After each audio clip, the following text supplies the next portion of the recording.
And welcome to my channel T Past Universe. आज हम बात करेंगे तुला लग्न राशि वालों के लिए अक्टूबर 2024 का महीना कैसा रहेगा।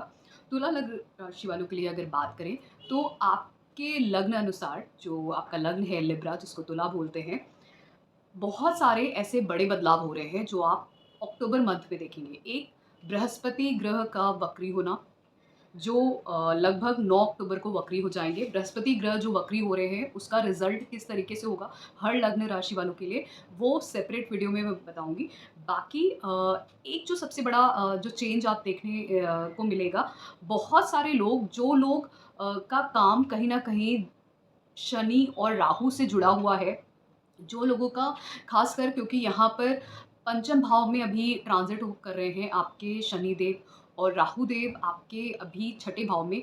तो क्योंकि उनके बीच में नक्षत्र परिवर्तन का योग बन रहा है 5 अक्टूबर से 15 नवंबर के बीच में, तो अचानक से उन सब एरियाज में आपके हाउसेस के अनुसार कुछ हो सकता है। अब उसी पे ही हम चर्चा करेंगे, लेकिन साथ में याद रखिएगा महादशा अंतरदशा प्रत्यंतर के अकॉर्डिंग ही आपको रिजल्ट मिलता है आपकी लाइफ में क्या हो रहा है।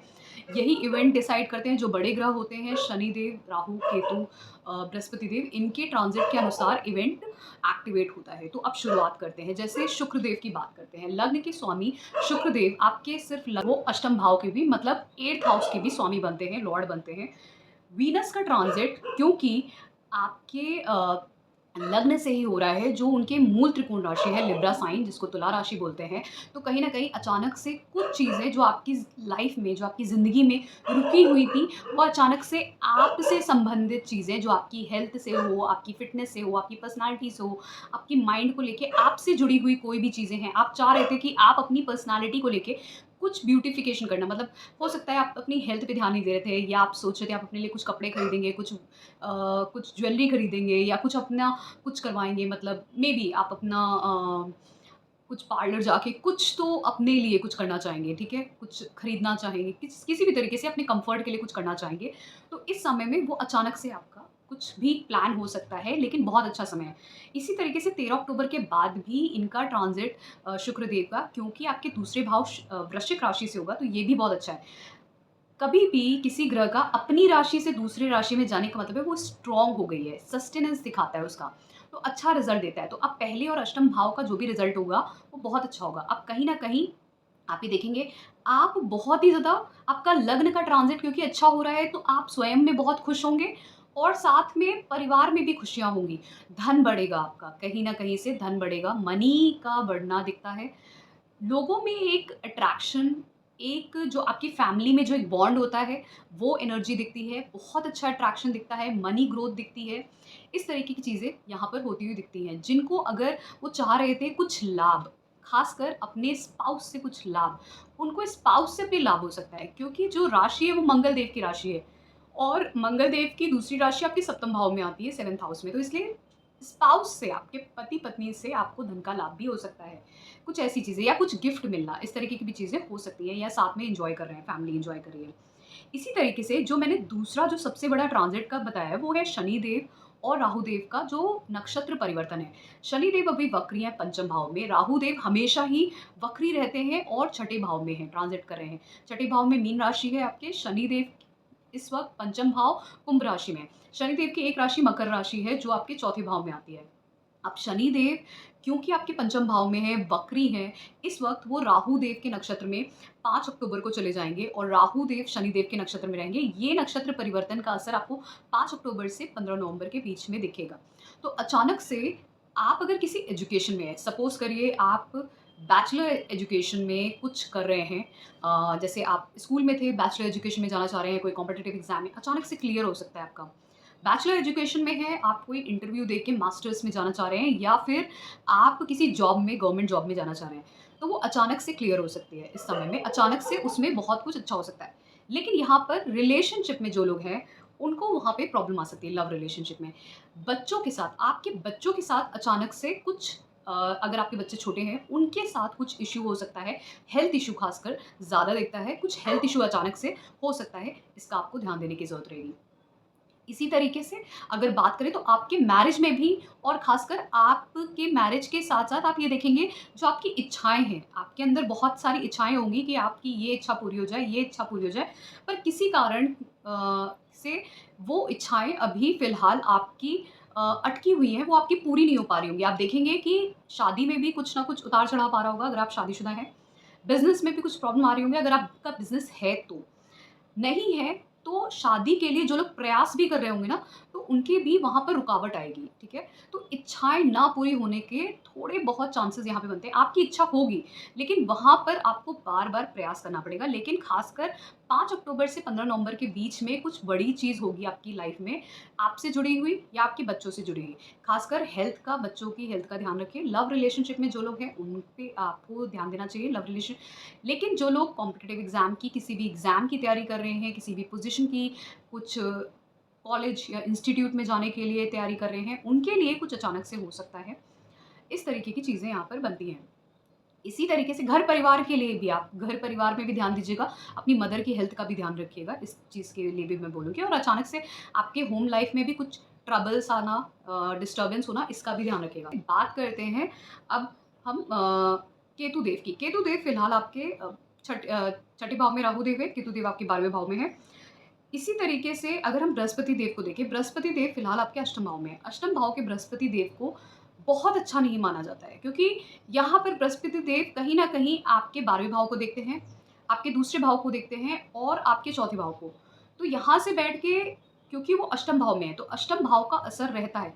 आप बहुत सारी रिसर्च एनालिसिस से जुड़े हुए जो काम हैं, जो पढ़ाई है, उसको इस वक़्त पढ़ सकते हैं या कुछ ज्ञान अर्जित कर सकते हैं। कुछ साधना कर सकते हैं इस वक़्त, क्योंकि 12वें भाव को भी देख रहा है, एक्टिवेट कर रहा है। जो लोग धन को खर्च करना चाहते हैं इन्वेस्टमेंट्स में, चाहे वो किसी भी तरीके से हो, ट्रेडिंग हो या किसी भी तरीके से धन को बढ़ाने के लिए इन्वेस्टमेंट करने हो, उसमें कर सकते हैं। और उसके साथ-साथ जो लोग ट्रैवल करना चाहते हैं, तो वहाँ पर पैसे खर्च होंगे, ट्रैवल होंगे। लेकिन ये आपके चौथे भाव को भी डिस्टर्ब करेगा। आपके पीस ऑफ माइंड को कहीं न कहीं डिस्टर्ब करेगा। घर के एनवायरनमेंट को बार-बार कहीं न कहीं आपके मन को डिस्टर्ब करेगा। इसी तरीके से परिवार में ये कहीं न कहीं एक्सपेंशन लेके आएगा। हो सकता है किसी की शादी होना या परिवार में किसी का बच्चा होना, इस तरीके की चीज़ें होंगी, धन का बढ़ना। लेकिन फिर भी वहाँ पे टाइम टू टाइम एक्सपेंडिचर, मतलब खर्चे हो सकते हैं, या किसी की डेथ भी हो सकती है इस टाइम पीरियड में, 1 साल के टाइम में। या फिर कोई ऐसा भी हो सकता है जो कुछ एस्ट्रोलॉजी में इंटरेस्ट ले या एस्ट्रोलॉजी पढ़ना शुरू कर दे, या तंत्र मंत्र की चीज़ें पढ़ना शुरू कर दे, या फिर उसके अलावा जैसे रिसर्च के जो और सब्जेक्ट्स होते हैं उन पे रिसर्च करने लगे, इस तरीके की भी चीज़ें हो सकती हैं। अष्टम भाव जो होता है, जब भी बृहस्पति देव अष्टम भाव में जाते हैं, कहीं न कहीं हेल्थ इश्यू भी देते हैं। यहाँ पर हेल्थ इश्यू आपको बहुत तरीके के हो सकते हैं, जैसे जिन लोगों को डायबिटीज़ का इश्यू है, उनको डायबिटीज़ हो सकती है। बहुत सारे लोगों को मैंने ऐसा भी देखा है, ख़ासकर अगर जुपिटर, ख़ासकर बृहस्पति देव डेबिलिटेटेड हो, मतलब नीच के हों ऐसे भाव में, तो ज्ञान ज़रूर देते हैं, बहुत अच्छा ज्ञान देते हैं, हिडन ज्ञान देते हैं। मतलब जो किसी को ना समझ में आए, ऐसे हो सकता है। रिसर्च वाले जो सब्जेक्ट्स में जो ज्ञान होता है, बहुत अच्छा होता है ऐसे लोगों को। ये लोग को एक और बीमारी दे सकते हैं। वैसे बृहस्पति देव को कोलेस्ट्रॉल, डायबिटीज़, इन्हीं सब चीज़ों से, फैटी लीवर से जोड़ा जाता है। पर जब डेबिलिटेटेड हो, नीच के हों और यहाँ पर हों, तो अक्सर लोगों को मैंने कैंसर भी देखा है। कैंसर जैसी बीमारी को वैसे राहु और मंगल से जोड़ा जाता है, लेकिन यहाँ पर इससे भी जोड़ सकते हैं। लेकिन वो बहुत सारे लोगों की कुंडली में उनके लिए देखा जाएगा जिनकी कुंडली में ये है, बृहस्पति देव अष्टम भाव में हैं और कहीं न कहीं नीच हो रहे हैं या किसी तरीके से पीड़ित हो रहे हैं। तो ये इस तरीके के आपको रिज़ल्ट दे सकते हैं। लेकिन यहाँ पर क्योंकि ये ट्रांज़िट हुआ है, तो इसलिए बहुत सारी चीज़ों का ध्यान देने की ज़रूरत है, ख़ासकर हेल्थ का अपनी ध्यान देने की बहुत ज़्यादा ज़रूरत है। आपको बहुत ज़्यादा ध्यान देने की ज़रूरत है। हेल्थ की वजह से आपके बहुत सारे एक्सपेंडिचर्स हो सकते हैं, लॉसेस हो सकते हैं, और साथ ही में आप अगर ध्यान देंगे तो आपका धन बढ़ेगा, लेकिन वो धन आएगा भी और तो अब बात करते हैं, क्योंकि मैंने बृहस्पति देव की बात की, मैंने ये भी आपको बताया कि बृहस्पति देव 12वें भाव में दृष्टि दे रहे हैं, वहाँ पे केतु देव हैं। केतु देव के साथ कुछ समय के लिए वहाँ पर शुक्रदेव और साथ में बुधदेव और सूर्यदेव भी रहेंगे, लेकिन वो सितंबर माह में रहेंगे। लेकिन बाद में जब अक्टूबर की हम बात करते हैं, तो वहाँ पे बुधदेव, यहीं पर अगर आप देखेंगे तो बृहस्पति देव केतु देव पे दृष्टि दे रहे हैं 12वें भाव में। तो ये कहीं न कहीं आप आपके खर्चे ज़रूर बढ़ाएँगे किसी न किसी तरीके से। जिस तरीके से मैंने बोला, बहुत सारे लोगों को हेल्थ इश्यू हो सकता है, ख़ासकर हेल्थ इश्यू पे ध्यान देने की ज़रूरत है। उसके अलावा, क्योंकि मैंने ये बात की कि बुध देव और सूर्य देव का करते हैं। सूर्य देव पहले कन्या राशि में रहेंगे 16 सितंबर से 17 अक्टूबर, तो सूर्यदेव जब जब अपना राशि परिवर्तन करते हैं तब संक्रांति होती है। जैसे 16 सितंबर को कन्या संक्रांति है, इसी तरीके से 17 अक्टूबर को जब वो तुला राशि में जाएंगे तब तुला संक्रांति होगी। तो सूर्यदेव के साथ यहाँ पर बुध देव भी कन्या राशि में होंगे 12वें भाव में, और कन्या राशि में बुध देव 10 अक्टूबर तक रहेंगे, फिर वो तुला राशि में चले जाएंगे। तो बुधादित्य योग 12वें भाव में फॉर्म होगा। ये स्ट्रॉन्ग रहेगा बुधादित्य योग, इसको हम काफ़ी ज़्यादा स्ट्रॉन्ग बोल सकते हैं, क्योंकि यहाँ पर सूर्यदेव और बुधदेव की जो एनर्जी है 12वें भाव में काल पुरुष कुंडली में मीन राशि आती है, तो वहाँ पर कहीं न कहीं सूर्यदेव बुधदेव भले ही नीच के होते हैं, लेकिन यहाँ पर वो अपनी मूल त्रिकोण राशि में है, तो हम उसको उस तरीके से नहीं कनेक्ट करेंगे, लेकिन फिर भी 12वें भाव में दोनों कंपैटिबल रहते हैं अच्छे से। अगर देखें तो बुधादित्य योग यहाँ पर इस तरीके से काम करेगा कि बहुत सारे लोग, अगर आप ट्रेडिंग इन्वेस्टमेंट करते हैं, आपके लिए अच्छा है, ट्रैवल्स के लिए अच्छा है। अगर आप कहीं विदेश जाना चाहते हैं, बहुत सारे लोग विदेश जाना चाहते हैं, मल्टीनेशनल कंपनी में काम करना चाहते हैं, बहुत सारे लोग ऐसे होंगे जिनको मल्टीनेशनल कंपनी के साथ-साथ विदेश के साथ-साथ बहुत सारे ऐसे लोग होंगे जिनको एक्सपोर्ट इम्पोर्ट का काम होगा, क्योंकि जो कन्या राशि है, वो ऐसी राशि है जो कनेक्ट करती है बिज़नेस माइंडेड लोगों को। तो बिज़नेस माइंडेड लोगों में जिन लोगों को एक्सपोर्ट इम्पोर्ट करना है, जिनको मल्टीनेशनल कंपनी में काम करना है, मैनेजरियल पोज़ीशन में, खासकर बिज़नेस एनालिस्ट पोज़ीशन में, इस तरीके की चीज़ों में, उनके लिए ये टाइम बहुत अच्छा हो सकता है। और क्योंकि आपके 11वें भाव का मालिक 12वें भाव में जा रहा है, जो सूर्यदेव बनते हैं, तो आपको लाभ मिल सकता है विदेशों से, विदेशी चीज़ों से लाभ मिल सकता है, वहाँ से कोई ना कोई आपको ट्रैवल करने से आपको कहीं न कहीं आपका आपको लाभ हो सकता है। इसी तरीके से बुध देव की जो दूसरी राशि आती है, वो आपके 9वें भाव में आती है, तो आपका भाग्य भी उदय कर सकता है ट्रैवल करने से। आप फ़ॉरेन प्लेस में जा सकते हैं। बहुत सारे लोगों का ये भी हो सकता है कि वो किसी भी तरीके से पढ़ाई के लिए, हायर एजुकेशन के लिए जाना चाह रहे थे। कुछ लोग कंसल्टेंसी कंपनीज़ में काम करना चाह रहे थे, जैसे होता है। और जो कुछ लोग मास्टर्स, पीएचडी, रिसर्च हो सकता है, एकेडमिक वर्क जो होता है, जो प्रोफ़ेशंस होते हैं, उन सब में काम करने के लिए जो भी लोग फ़ॉरेन जाना चाह रहे थे, या स्पेशली एटलीस्ट आप अपनी बर्थ सिटी से 1000 किलोमीटर दूर जाना चाह रहे थे, तो ये समय आपके लिए बहुत अच्छा है। एक्सपेंडिचर्स होंगे, लेकिन ट्रैवल और वहाँ पर रह के आप कुछ प्रोफ़ेशन में या फिर अपने हायर एजुकेशन में कुछ कर सकते हैं, इस तरीके के चांसेस दिखते हैं। वहीं पर जब सूर्यदेव तुला राशि अपनी नीच राशि में जाएँगे 17 अक्टूबर को, तो वहाँ पर बुधदेव फिर से 10 अक्टूबर के बाद, क्योंकि बुधदेव भी वहाँ पे तुला राशि में होंगे, तो उनका फिर से कंजंक्शन होगा, बुधादित्य योग बनेगा पहले भाव में। अब यहाँ पे सूर्यदेव नीच के हैं। जब भी 11वें भाव का मालिक पहले भाव में नीच का होगा, तो उसका असर आपको थोड़ा कम पता चलेगा। बस ध्यान देने वाली बात ये होगी, क्योंकि सूर्यदेव आपके पहले भाव में है, वो नीच के हैं, हेल्थ इश्यू पे ध्यान दीजिएगा। और कुछ ऐसी चीज़ों पे ध्यान दीजिएगा, जैसे ये हो सकता है कि आपको लाभ अपॉर्च्युनिटीज़ मिल सकती हैं, लेकिन वहाँ पर आपकी अपॉर्च्युनिटीज़ के साथ-साथ आपके कुछ एक्सपेंडिचर्स हो गए, हेल्थ इश्यू आ गया अचानक से। क्योंकि पहले भाव में सूर्यदेव बहुत सारी ऐसी बीमारियाँ देते हैं, जैसे किसी को मोशन फ़ोबिया जिनको होता है, नौसिया का प्रॉब्लम होता है, जो नॉर्मल तरीके से कुछ लोगों को ऐसे ही होता है, मतलब वो अगर किसी भी कन्फाइंड ज़ोन में चले गए, छोटी-सी जगह में, तो उनको नौसिया हो गया, या वो उन्होंने कार में बैठे, बस में बैठे, कुछ लोग ऐसे होते हैं जो बिल्कुल ही नहीं ट्रैवल कर पाते हैं, तो उनको मोशन फ़ोबिया होता है। तो हेडेक होना या हेडेक से ज़्यादा होना, जिनको ऐसी कुछ बीमारियाँ होती हैं जो नॉर्मल लोगों को हर डेली बेसिस पे नहीं, कुछ लोग कहेंगे कि हेडेक तो ऐसे ही हो जाता है, नहीं, नहीं। कुछ लोगों को ऐसा होता है कि उनको ट्रैवल करते वक़्त एक्चुअली में हर बार मोशन फ़ोबिया होता है। मतलब वो दे कैन नॉट सिट, मतलब वो बैठ ही नहीं सकते हैं कार में, बस में, क्योंकि उनको कहीं न कहीं, इवन कुछ लोगों को प्लेन में बैठने में प्रॉब्लम होती है, ठीक है? तो कितनी भी बार वो बैठ चुके हों, लेकिन तब भी। तो इस तरीके की चीज़ें जिनको होती है, वहाँ से जो हेल्थ इश्यू आती है, तो इस सब चीज़ों में कहीं न कहीं सूर्य आपको दिखेगा कि उस वक़्त या तो ट्रांज़िट में आपको इफ़ेक्ट कर रहा था, या आपकी कुंडली में ही इफ़ेक्टेड है। तो सूर्य जब भी होता है, तो वो मोशन फ़ोबिया वाले जितने हैं, और जो नौसिया वाला प्रॉब्लम है, हेडेक वाला, सीवियर हेडेक वाला प्रॉब्लम जिनको है, जिनको बाद में सीटी स्कैन भी अपने हेड का कराना पड़ता है कि इतना ज़्यादा सर में दर्द होता है, या कुछ और प्रॉब्लम है उनको। तो ऐसे लोगों को कहीं न कहीं सूर्य की वजह से, उसकी ऊर्जा की वजह से उनकी कुंडली में वो इफ़ेक्ट दिख रहा होता है। तो ख़ासकर जब लग्न में जा रहा है, वो नीच के हैं, तो आपको लाभ तो मिलेंगे, लाभ विदेशों से मिल रहे हैं, आप ट्रैवल भी कर सकते हैं, आप शिफ्ट भी कर सकते हैं, लेकिन बाद में वही लाभ के साथ-साथ आपको नुकसान भी हो सकता है, ठीक है? तो इसका ध्यान देने की ज़रूरत है। थोड़ा-सा टाइम कंजंक्शन रहेगा तो आपको खासकर ज़्यादा ध्यान देने की ज़रूरत है।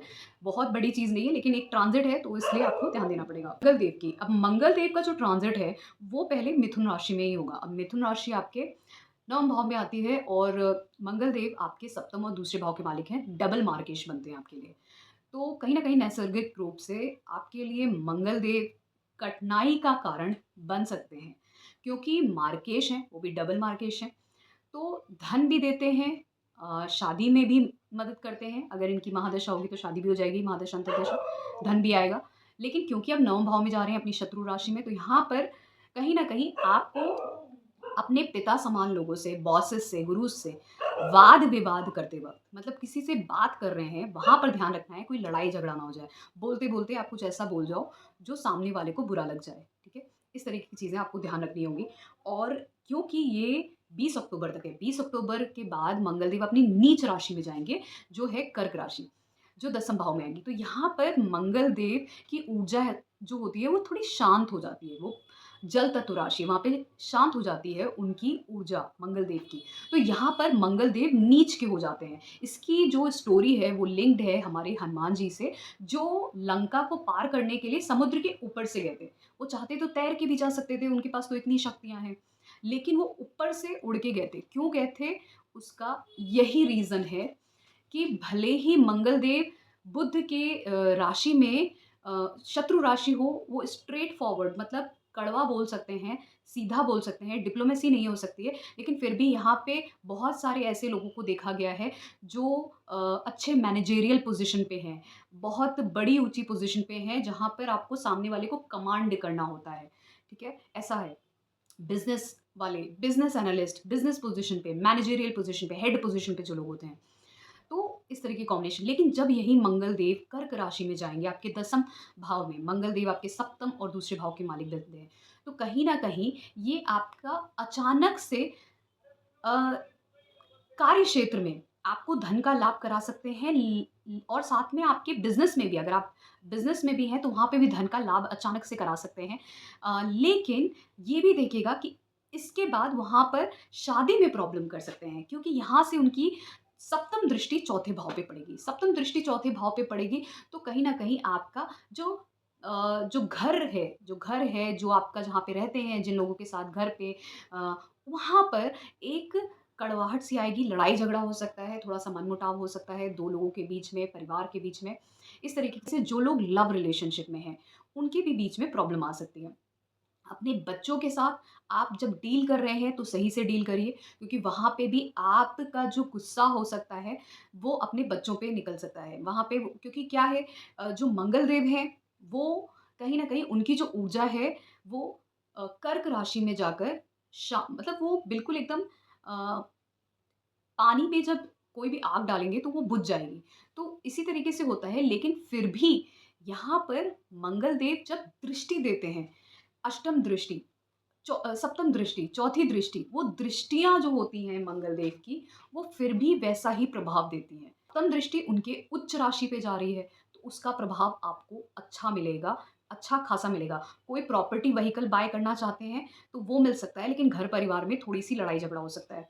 फिर यहीं से जब कर्क राशि में होंगे, पंचम दृष्टि देखें, जो लोग टेक्निकल फ़ील्ड में जाना चाहते हैं, टेक्निकल फ़ील्ड में कुछ करियर बनाना चाहते हैं, वो बना सकते हैं। लेकिन जो लोग रिलेशनशिप में हैं, प्रोजेनी के लिए, चाइल्ड बर्थ के लिए सोच रहे हैं, वहाँ पे आपको प्रॉब्लम आ जाएगी। बच्चों के साथ आपके आपकी एजुकेशन में प्रॉब्लम हो सकती है। इस तरीके की चीज़ें ध्यान रखिएगा। ट्रेडिंग कर सकते हैं, रियल एस्टेट ट्रेडिंग कर सकते हैं, लेकिन उसके अलावा कुछ चीज़ें आपको डिस्टर्ब कर सकती हैं। जैसे इसकी चौथी दृष्टि आपके पहले भाव पे होगी, तो ये आपका गुस्सा बढ़ा सकता है, आपको थोड़ा-सा कंट्रोलिंग नेचर दे सकता है, इस तरीके के स्वभाव हो सकता है आपका। लेकिन क्योंकि ये ट्रांज़िट है, ट्रांज़िट मंगल देव का 1.5 महीने के लिए होता है, लगभग 1.5 महीने के आस-पास होता है, तो इसलिए आप इसको कुछ समय के लिए बहुत सारे तरीके हैं, हनुमान चालीसा पढ़ सकते हैं, एक्सरसाइज़ कर सकते हैं, बहुत सारा पानी पी सकते हैं, तो ये कंट्रोल हो जाता है। फिर अब संक्षेप में ब्रीफ में बताते हैं हेल्थ, वेल्थ, मैरिज, रिलेशनशिप को लेके। हेल्थ की बात करते हैं। हेल्थ के लिए अगर मैं बात करूँ तो आपके जो छठे भाव के मालिक हैं वो बृहस्पति देव हैं। बृहस्पति देव इस वक़्त फ़िलहाल अष्टम भाव में हैं। तो आपको हेल्थ का ख़ासकर बहुत ध्यान देना चाहिए इस समय में, और आपके जो लग्न के स्वामी हैं, उनका ट्रांज़िट अच्छा हो रहा है, अ, इतना भी बुरा नहीं है, लेकिन अगर आप ध्यान दें तो क्योंकि शुक्रदेव वृश्चिक राशि में जाएँगे और वो लगभग 13 अक्टूबर को वृश्चिक राशि में चले जाएँगे। तो फिर वृश्चिक राशि में रह के उनकी दृष्टि बृहस्पति देव पे उन पे रहेगी। तो कहीं न कहीं यहाँ पर हेल्थ इश्यूज़ होना बहुत ज़्यादा चांसेस बनते हैं।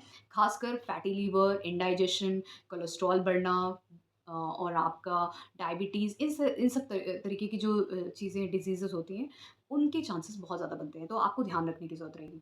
वेल्थ की बात करते हैं, वेल्थ के लिए अच्छा समय है, क्योंकि वेल्थ को अगर हम देखें तो बृहस्पति देव अष्टम भाव में, तो ये कहीं न कहीं आपको इन्वेस्टमेंट वाली जो वेल्थ है उसमें बहुत लाभ दिला सकते हैं। दूसरे भाव में शुक्रदेव हैं, आपको वो भी लाभ दिलाएँगे जब जाएँगे। शुक्रदेव का ट्रांज़िट अच्छा हो रहा है, वेल्थ बढ़ेगी। इसी तरीके से छठे भाव को देखें, छठे भाव के मालिक भी बृहस्पति देव बनते हैं। तो कहीं न कहीं आप अगर इन्वेस्टमेंट करके पैसा कमाना चाहते हैं, तो वहाँ पे आप पैसा कमा सकते हैं। 11वें भाव को देखें, वहाँ पर आपके सूर्यदेव आते हैं। सूर्यदेव 12वें भाव में जब बुधादित्य योग बनाएँगे, तो वही चीज़ इंडिकेट करता है। आप अपने धन को इन्वेस्ट करके बढ़ाइए, ये इंडिकेशन मिल रहा है इस मंथ में। अगर आप कहीं भी आपकी लाइफ़ में प्रॉब्लम आ रही है, किसी भी तरीके से आप पैसा बढ़ाना चाहते हैं, लेकिन पैसा नहीं बढ़ पा रहा है, सैलरी नहीं उतनी हो पा रही है आपकी, या फिर खर्चे बहुत हैं, एक्सपेंडिचर बहुत है, तो आप अपने ये इंडिकेशन इस मंथ में लाएँ कि आप अपने पैसे को इन्वेस्ट करें। इन्वेस्टमेंट करने से इस मंथ में आपके पैसा बढ़ेगा, इसके सबसे ज़्यादा चांसेस बनते हैं। इसी तरीके से मैरिज रिलेशनशिप की बात करते हैं। मैरिज की बात करें तो मैरिज के लिए ये समय, क्योंकि मंगल देव का ट्रांज़िट आपके 9वें भाव से जब होगा मिथुन राशि से, तब चांस बनता है आपकी शादी होने का, या शादी के लिए बात होने का। लेकिन जब यही आपके 10वें भाव में नीच के हो जाएँगे, तो वहाँ पर कहीं न कहीं आपको थोड़े टाइम के लिए उस पे चर्चा नहीं करनी चाहिए, ख़ासकर 20 अक्टूबर के बाद। और कोशिश करिए, जब बृहस्पति देव का ट्रांज़िट नेक्स्ट ईयर आपके 9वें भाव में हो जाता है, तब इन सब चीज़ों की, शादी के बारे में, चाइल्ड बर्थ के बारे में ज़्यादा अगर आप कोशिश करेंगे, ट्राई करेंगे, तो ज़्यादा अच्छा होगा, क्योंकि अभी बृहस्पति देव का ट्रांज़िट आपके लग्न के अनुसार अष्टम भाव से हो रहा है। तो कुछ भी अगर आप डिसीज़न लेते भी हैं, अगर आपने सोचा शादी करने के लिए, कोई पसंद आया, तो भी आप नेक्स्ट ईयर जब बृहस्पति देव का ट्रांज़िट 9वें भाव से आपके लिए हो, तब करिएगा, तो ज़्यादा अच्छा रहेगा। इसी तरीके से बात करते हैं करियर के लिए। करियर के लिए ये समय बहुत सारे बदलाव इस तरीके से दिखा रहा है कि आप लोग की कहीं न कहीं जॉब की अपॉर्च्युनिटी आपको मिल सकती है। कहीं से कहीं दूर से, फॉरेन कनेक्शन से मिल सकती है। कुछ लोगों को गवर्नमेंट जॉब की अपॉर्च्युनिटी मिल सकती है। लेकिन आफ्टर कॉम्पिटिशन, मतलब आपको कॉम्पिटिशन के बाद ही अचानक से पोज़ीशन मिलेगी, इसके चांसेस दिखते हैं, क्योंकि आपका जो छठे भाव का मालिक है, वो अष्टम भाव में है। तो अचानक से ही आपको पहले परिश्रम करना होगा, डिसिप्लिन रखना होगा, या फिर कुछ रुकावट आने के बाद आपकी करियर में जॉब लगेगी, इसके चांसेस बनते हैं। बहुत सारे लोगों का ये प्रश्न होता है कि उनका ये जो मंथली एनालिसिस है उससे मैच नहीं करता। मैं हमेशा ये बात बोलती हूँ कि आपकी महादशा अंतर-प्रत्यंतर किन्हीं ग्रहों की चल रही होगी। उन ग्रहों को देखिए किन हाउसेस को रिप्रेज़ेंट करते हैं। फिर देखिए नक्षत्र क्या है उन ग्रहों का। वो नक्षत्र का जो स्वामी है किन घरों को डिनोट कर रहा है। क्योंकि अल्टीमेटली जो रिज़ल्ट है वो नक्षत्र देते हैं, और जो उनका सब लॉर्ड होता है वो उसका 50% रिज़ल्ट देता है। जो महादशा, अंतर्दशा, प्रत्यंतर दशा के जो स्वामी होते हैं, वो बहुत ही कम परसेंट, 25% का रिज़ल्ट देते हैं। नक्षत्र 100% का रिज़ल्ट देता है, सब लॉर्ड 50% का रिज़ल्ट देता है। इस पे मैं अलग से कभी वीडियो बनाऊँगी आपको। तो ये था मेरा एनालिसिस तुला लग्न राशि वालों के लिए कैसा रहेगा अक्टूबर का मंथ। अगर आपको पसंद आया है so please do subscribe to my channel Deep Astro Universe. उसके अलावा आप मुझसे पेड कंसल्टेशन लेने के लिए मुझे कॉन्टैक्ट कर सकते हैं मेरे व्हाट्सएप नंबर पे, और मेरे 2 फॉर्म्स अवेलेबल हैं, उनको फिल कर सकते हैं। Thank you so much.